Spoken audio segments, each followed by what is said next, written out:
So the first thing is you have to search for PowerShell and then run it as admin. So on the Windows system, you just go to the search bar and type PowerShell and then right click and run as administrator. So yes, let's say yes to this and wait for it to load up.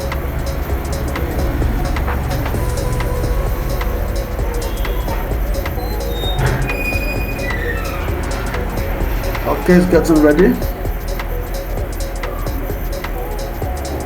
Okay, so it's ready now. The PowerShell is ready. So step 2 is for us to get the current settings of the Windows Defender. So the command is get-np computer status. So come here and type it, get-np computer status. So and then submit. Let's wait for it to get executed.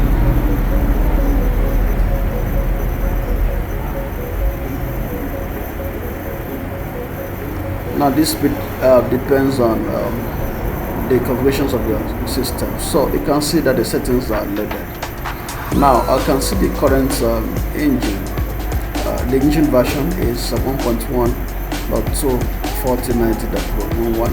Now there are key things I want you to take note of. One of those things is the AM service version, and once you update the signature, of course this version should be higher, and then you can see the anti-spyware enabled and the status is true. Of course it should be true, and then you can also see the anti-spyware signature last updated and is today's date 19th. Yours might be lower than this. The date might be late depending on when last you did your update. And then you can see also my antivirus signature last updated. The update was done today, the early hours of today. And then what other things do you need to take note of? Defender signature out of date, false, so it is not out of date. And then what else again? So you can, by the time you perform your signature update, which you should actually do so that the definitions of the Bitdefender can be up to date, because the date will change. So if you compare the dates, for instance, the dates of the signature last updated, which is today's date, you compare with the dates of today, it means that it's up to date. So that's what you get to see in the status and other things you need to see. So we'll move down to step 3, which is to check for Windows Defender settings. Okay, the other one was status rather. So for settings we do get MP preference. So I come back here and do get -MP MP preference,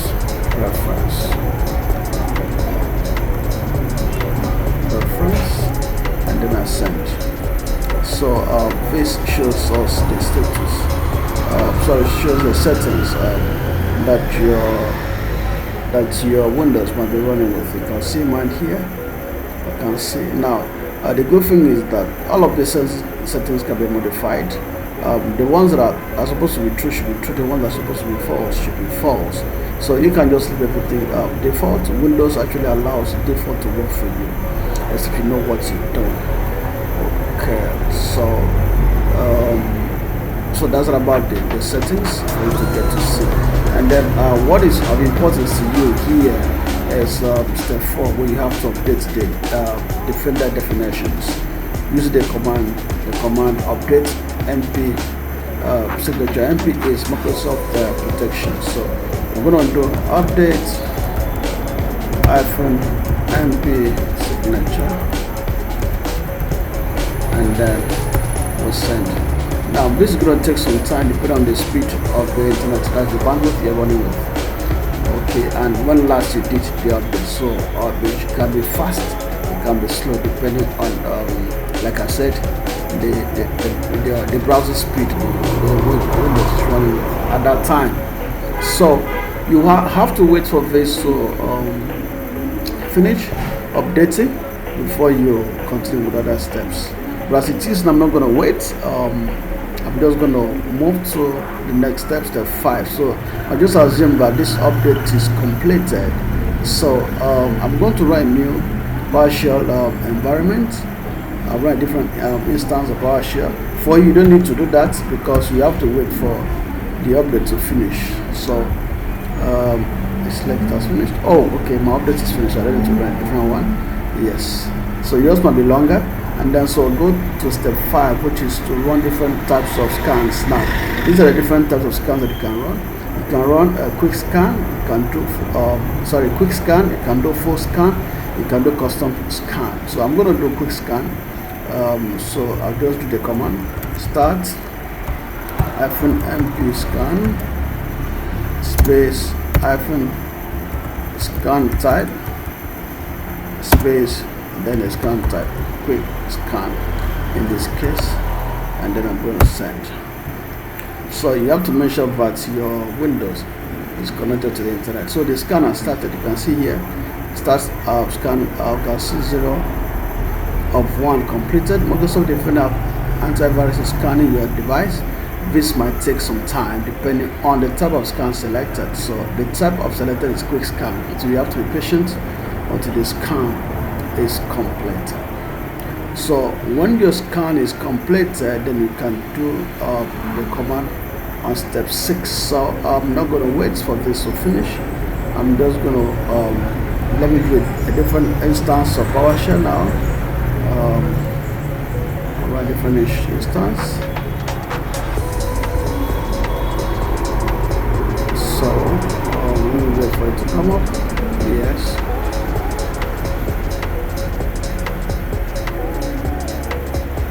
A little more.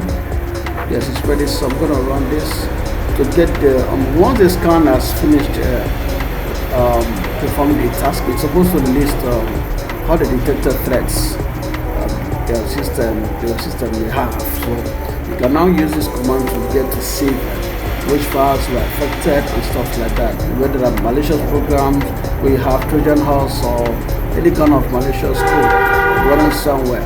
Now, what you need to do is that running of these commands on PowerShell is more effective than you just initiating the Defender from Windows Explorer to do the scanning for you. This is thorough, this is deeper, it's able to get rid of some files that are stubborn to get out when do the Explorer scan. Okay, so that's what we're doing this. So let me go ahead and check the history. Let me see. It gets sorry, that's not good. Get -mp detection. Sorry, MP threat detection. So this is supposed to give me a list of detected programs. So for this, I'm using a virtual machine. It's a clean virtual machine I've just set up. If it's a Windows system, you will have seen 1 or 2 threats that have been detected. So you are going to see that list, and you see a long list of detected threats depending on how safe the system is. So let's assume that I have a list of detected files and I want to get rid of them. So what I do is I do command 7, which is remove